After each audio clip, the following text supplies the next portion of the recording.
네, 정말 묻고 더블로 가는 그런 형국이 나타나고 있습니다. 새로 상장된 신규 종목들의 움직임이 굉장히 강합니다. 요즘 상장하는 기업들 정말 성적으로 따지면 우수수수하다라고 볼 수 있겠는데 오늘은 블루엠텍이라는 종목이 상장이 됐습니다. 어떤 기업이고 지금 현재 어떻습니까? 네, 2015년 설립된 의약품 이커머스 기업입니다. 그러니까 의약품을 전문적으로 유통하는 플랫폼을 가진 블루팜 코리아라는 곳을 이제 출시해서 운영 중인 회사고요. 뭐 이제 유통 플랫폼이니까 이게 제약업계의 쿠팡이다 뭐 이런 닉네임도 붙은 그런 곳입니다. 오늘 상장을 했는데 네, 잘 치고 올라갔습니다. 파죽지세로 200%까지 올라가더니 더 올라가서 지금은 이제 260%대에서 조금 숨고르기를 하는 모습입니다. 그래서 69,200원 69,300원 네, 왔다 갔다 하는 모습이고요. 사실 이제 수요 예측 단계부터 흥행은 예고됐습니다. 기관 투자자 대상 수요 예측에서 이제 582.24대 1의 경쟁률을 기록을 해서 공모가 희망법이 상단 19,000원으로 확정이 됐고 일반 공모에서도 800대 1이 넘는 높은 경쟁률을 기록을 했습니다. 제약업계 쿠팡이라고 말씀은 드렸는데 실적은 아직 좀 검증이 필요합니다. 네. 지난해 뭐 771억 원의 매출을 올렸는데 영업이익이 10억 원 미만이에요. 그렇기 때문에 비용이 굉장히 많나 보네요. 네.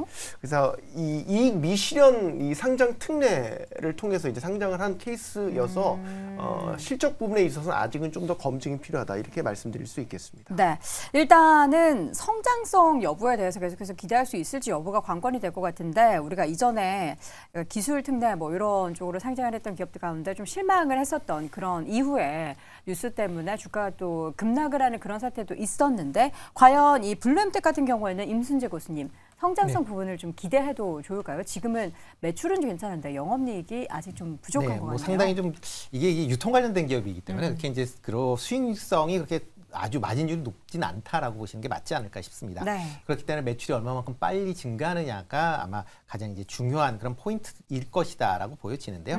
뭐 장기적으로 본다라고 하게 되면 뭐 지금 3분기 누적 기준으로 보면 매출이 806억. 그러니까 작년 동기 대비는 40% 정도 증가를 했습니다. 그러니까 증가한다라는 건 긍정적인데 영업이익은 1억 3천만 원으로 작년 대비 85%가 감소를 했습니다. 그러니까 그만큼 매출은 증가하지만 영업이익 측면에서 보면 상당히 좀 부정적이다라고 보시면 될 것 같고요.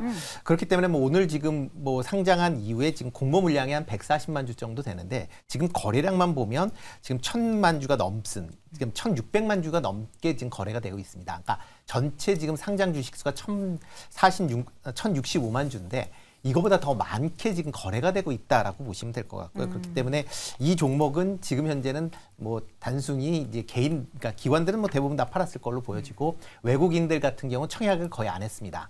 그러니까 그렇다라고 하게 되면 완전히 개인들의 플레이에 의해서 주가가 움직이니까 그만큼 투자하실 때는 좀 유의해서 투자를 하셔야 되지 않을까라는 생각은 해보고 있습니다. 현재 그럼 개인 손바뀜이 계속해서 빠르게 이루어지고 있다는 그렇다고 봐야 그런 되겠죠. 거죠. 네. 뭐 일단 뭐 외국인 같은 경우 지금 배정받은 물량 자체를 본다라고 하게 되면 18,000주 받았습니다. 오, 개인이 받아도 그만큼은 받겠네요. 네, 그렇죠. 그러니까 외국인은 거의 없었다라고 보시면 될 것 같고요. 뭐 국내 기관 같은 경우가 지금 78만 주 정도 배정을 받았기 때문에 그 물량은 아마 오늘 다 뭐 털리지 않았을까라는 생각은 해보고 있습니다. 알겠습니다. 이 밖에도 이제 어제 상장한 LS 머트리얼즈의 흐름을 보도록 하겠습니다. 현재 구간에서도 가격 제한폭까지 올라 현재 31,200원이 기록이 되고 있고요. 어제 이제 공모가 대비 무려 4배의 급등을 보이면서 어제 300% 수익률을 기록을 한 종목입니다.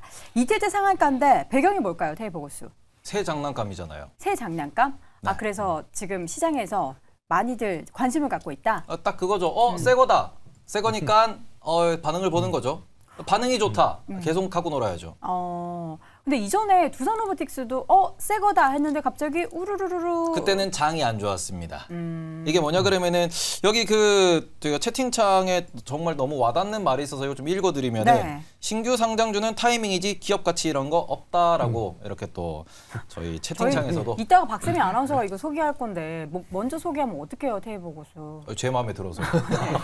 알겠습니다. 근데 이게 뭐냐 그러면은 결국에는 우리가 에코프로버티가 상장했을 때는 그래도 장이 좀 좋았을 때였고요. 최근에 보시면은 장이 흐름이 나쁘지 않습니다. 근데 그런 상황에서 상단은 막혀 있고요. 그러니까 새로운 장난감은 물량 부담이 없죠. 호가 부담이 없죠. 네. 그러면은 이게 완전히 주식은 기세고 타이밍이다라고 볼 수 있는 부분에서 이렇게 좋은 날 어찌 보면은 뭐 나스닥이 오르고 이렇게 우리가 삼성전자는 못 가는데 돈은 많으니 뭐 없나 하는 날에 상장한 요 타이밍 싸움으로 새 것들이 잘 간다라고 보시면 될 것 같습니다. 네, 오늘 키움증권에서 나온 보고서를 보면 LS에 대해서 LS 머티리얼즈를 비롯한 이 손자 회사들에 있어서의 지분 가치 상승, 또 사업적인 뭔가 시너지 효과에 대해서 긍정적인 평가를 했습니다. LS 그룹주 오늘 전반적으로 좀 엇갈리는 모습들이 보이고 있죠.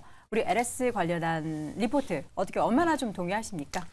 네, LS 그룹주들 같은 경우는 일단 주가 흐름이 전체적으로 잘 나오고 있습니다. 그러니까 지금 LS 머티리얼즈 상장 전에도 전체적으로 이제 기업 가치가 좀 좋아질 수 있다라는 내용이 나오고 있었는데 지금 이제 LS라는 기업이 LS 전선의 가치를 지분을 가지고 있는 상황이고 또 이제 LS 전선이 LS 머티리얼즈와 LS 전선 아시아의 지분을 가지고 있는 상황입니다. 그래서 지금 LS 머티리얼즈 같은 경우는 오늘 이제 상한가에 진입을 하면서 시가총액이 이제 2조를 넘어가는 상황이죠. 그래서 이 기업에 대한 지분 가치들을 우리가 산술적으로 계산했을 때 LS라는 기업의 시가총액이 좀 낮다, 더 올라갈 수 있다, 이런 관점에서 지금 내용이 나온 것으로 판단이 되는데 사실상 이런 기업들은 우리가 찾아보면 굉장히 많습니다. 자회사의 지분 가치만 가지고도 현재 시가총액보다 훨씬 더 높은 경우가 많기 때문에 이것만 가지고 주가가 올라간다라고 보긴 좀 어려운 상황이고 다만 이제 LS 그룹주가 전체적으로 시장에서 부각이 될 수 있는 사업 구조를 영위하고 있다라는 부분, 뭐 전력 인프라라든지 지금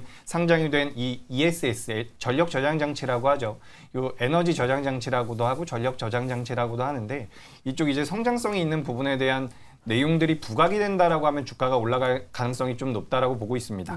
다만 이제 여기서 LS 머티리얼즈에 대해서 조금만 말씀을 더 드려보자면 저도 이제 트레이딩 관점으로서는 추가 상승의 가능성이 높다라고 보고 있는데 지금 이 LS 머티리얼즈 같은 경우는 구주 매출이 굉장히 많은 기업입니다. 그렇기 때문에 개인 투자자들의 매수가 계속해서 이어지지 않는다라고 한다면 순간적으로 좀 낙폭이 커질 수가 있기 때문에 트레이딩 관점으로 접근을 하신다라고 한다면 손절가는 좀 반드시 정했으면 좋겠다라는 말씀 드려보도록 하겠습니다. 네, 올해 마지막 IPO로 예정되어 있는 DS 단석이라는 기업이 있습니다. 이 기업은 어떤 기업인가요? 네, 주요 사업 보니까요. 바이오 에너지, 배터리 재활용, 플라스틱 재활용 크게 세 가지 분야로 나뉘게 되고요. 이제 앞으로 회사가 이제 사업 추진을 계획하고 있는 분야가 2차 전지 재활용 부문, 2세대 바이오 디젤 부문, 이런 부분에 이제 성장 가능성을 좀 주목을 받고 있다, 이렇게 보실 수 있겠습니다. 앞서 알아본 이제 블루엠텍과는 달리 수익성도 전반적으로 실적이 괜찮더라고요. DS 단석 영업이익이 2021년에 725억 원, 2022년에 740억 원, 올해는 886억 원까지 확대될 것이라는 전망입니다. 3분기까지 이미 누적 영업이익이 654억 원을 기록을 하면서 실적도 상당히 좋은 모양새로 가지고 왔다라는 거고, 이제 일반 공모를 진행을 하니까요. 이에 앞선 기관 투자자 수요 예측에서는 아마 공모가 희망범위 상단에 이제 책정이 될 것 같습니다. 공모가가 14일, 15일 일반 청약을 거쳐서 다음 주 22일에 상장 앞두고 있는 그런 기업이 되겠습니다. 지금 이야기 하자마자 골드 캔디 우리 시청자분은 청약해야지 하고 이야기를 하시는데 어떻게 임순재 교수님 이 종목 청약에 대해서 긍정적으로 평가하십니까? 일단 뭐 요즘 같은 경우는 IPO 나오면 청약하셔야죠. 네. 뭐 안 해가지고 LS 머트 표정이 좋으시네요. 네, 뭐 저는 LS 머티리얼 어제 팔았습니다. 아유, 시초가에 팔았기 때문에. 예. 그러니까 시초가에 파셨다고요? 네. 이런. 네, 그러니까 어차피 이제 그 기업에 대한 이제 평가와 이제 주식이 이제 움직이는 건 좀 다르게 움직인다라고 보여지고요. 뭐 일단 지금 IPO 시장이 지금 활성화가 되어 있는 그런 상황에서 지금 뭐 상장이 된다라고 하는 종목들은 이제 단기적인 이제 시세 모멘텀은 충분히 가질 수 있다라고 보여집니다. 다만 이제 DS 단석 같은 경우 지금 공모 가격, 액면 가격은 500원인데 공모 가격이 이제 상단이 된다라고 하게 되면 이제 89,000원 정도 되니까 일단 가격 대비 조금 부담감은 있을 수는 있겠지만 아마 지금 전체적인 시장으로 본다라고 하게 되면은 뭐 일단 뭐 공모주 투자는 하셔도 되지 않을까라는 생각을 해보고 있습니다. 이재규 교수님이라면 청약하시겠습니까? 네, 저라면 할 것 같습니다. 지금 뭐 사실 공모주 청약을 한다라고 해서 수익이 엄청나게 크게 나는 것은 아니지만 지금 시장에서 뭐 안 할 이유는 없다라고 생각을 하고 있고요. 다만 이제 공모주 같은 경우는 우리가 전체적으로 좀 생각을 해봤을 때 투자의 관점으로 이제 신규 상장된 기업이라든지 공모주를 투자한다라는 것은 저는 좀 리스크가 있다라고 보고 있습니다. 네. 어쨌든 상장된 이후에 어떤 식으로 진행이 되는지를 추이를 살펴봐야 되기 때문에 투자의 관점으로는 좀 어렵지만 그래도 트레이딩 관점으로는 괜찮다라는 말씀 드려보도록 하겠습니다. 세이버 고수는 청약하실까요? 앵커님 하실 거예요? 저는요, 시장을 위해서 안 하겠습니다. 그럼 하겠습니다. 예. 근데 우리 총학분 투자 총학분 시청자분이 이거 몇 주나 받는다고 이런 이야기를 하시더라고요. 사실 네. 뭐 몇 주 못 받잖아요. 네, 일단은 지금 이게 뭐 좋은 건지 나쁜 건지는 우리가 좀 고민을 해봐야 되는데 네. 문제는 뭐냐 그러면 이게 IPO에서 우리가 치킨값 번다라는 거는 뭐 좋은 이벤트로 볼 수 있습니다. 그쵸. 다만 이게 계속해서 반복됐던 이슈는 뭐냐 그러면은 뭐 기존에 마사지가 돼서 들어와서 비싸게 상장이 된다라는 이슈가 반복돼서 이야기가 나오고 있고요. 이런 부분에서 구주 매출이라든지 신규 상장되고 난 뒤에 주가가 뻥튀기 되고 난 뒤에 그 고점에서의 의상증자를 통해서 대규모 자본을 다시 한번 조달하는 이러한 이벤트들이 많이 발생하고 있습니다. 네. 그러니까 이렇게 되다 보니까 그죠, 처음에는 트레이딩 영역으로 접근하라라고 개인 투자자들한테 많이들 말씀을 드리고 그러고 난 뒤에는 한 1, 2년은 안 보셨으면 좋겠다라고 말씀을 드리는 이유는 네. 첫째로 비싸게 상장이 되고요. 그리고는 초반 트레이딩 게임이 끝나고 난 뒤에 고점에서 또 대규모 자본 조달을 한다라는 점에서는 사업을 하는 입장에서는 정말 좋은 뭐 하나의 이벤트 IPO라고 볼 수 있습니다. 네. 근데 이번에 LS도 냉정히 말씀드리면은 자회사, 손자회사를 IPO한 겁니다. 말 그대로 이게 우리나라가 계속해서 이제 쪼개기, 코리아 쪼개기, 디스카운트 쪼개기. 되는 이유가 뭐냐 그러면은 쪼개기 상장이죠. 이번에도 쪼개기 상장이고 LS는 또 하나를 쪼개기 상장할 계획을 하고 있습니다.